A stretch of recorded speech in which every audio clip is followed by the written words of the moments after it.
En sko, ef maður hugsar stöðu Snorra Steins, hann að fara núna á 3. stórmóti og hvernig metið svona þessi verkefni núna, þessi tvö, það kannski ekki mikið að nýjum hlutum?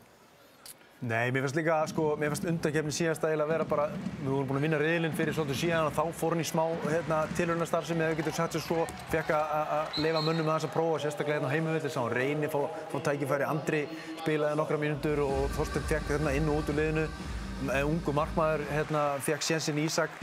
Mér finnst það bara akkurat hinliði núna, nú hann bara einhvern veginn með sinn hóp, velur bara fer á stórt svið á móti Þýskalandi.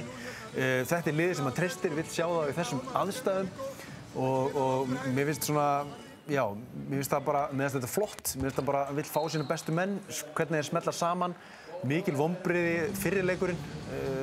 Ég veit ekki hversu mikið við getum tekið það upp á þjálfarateymið eða andleysi leikmanna, örugglega sitt í þetta eða hvoru. En já, mér fannst þessi gluggi flottur og endaði þetta frábærlega.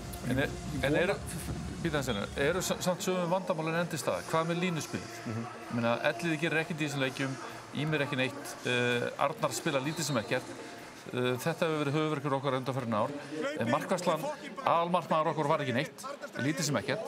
Þannig að þetta, varnarleikurinn, 42 mörki fyrir leiknum, ef ég ætla að taka hérna svona svartsýnakallinn. Ég ætla að koma alveg út úr þessu einvíð, svolítið svona, veit ekki nákvæmlega hvar vörnin og held ég bara svona heilt yfir sagt með markvarsluna.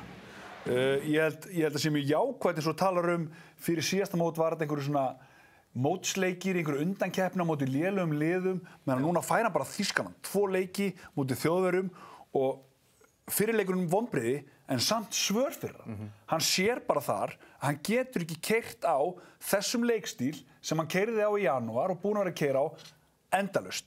Það okkar fyrsta vopn, en hann verður að vera með fleiri varianta og sem betur fer svaraði Steinunum aðeins í þessum seinni hálfleika því að Snorri finnur alveg fyrir pressunni og hann veit alveg af þessum veikleikum sem þú talar